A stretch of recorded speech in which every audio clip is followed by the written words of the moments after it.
ఎద్దు కనిపించింది. దానితో ఏదన్నా తెలియపంచుకునే దారేదైనా ఉంటే చెప్పవా అని అడిగింది.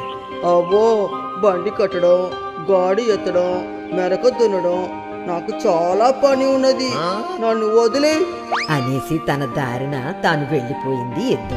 సరేలే అనుకుని అటు పక్కగా వెళుతున్న ఏనుగుని అడిగింది గాడిద.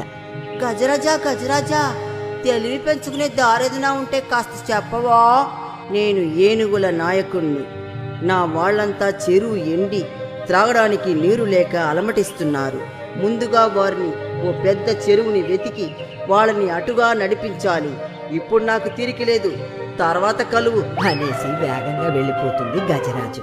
తర్వాత వేగంగా పరుగులు తీస్తున్న చీమతో, చీమ చెల్లి నాకు బుద్ధంటే ఏంటో చెప్పవా అంది ఆ గాడిద. ఏమీ అనుకోవద్దు గాడిదన్నా, వానాకాలం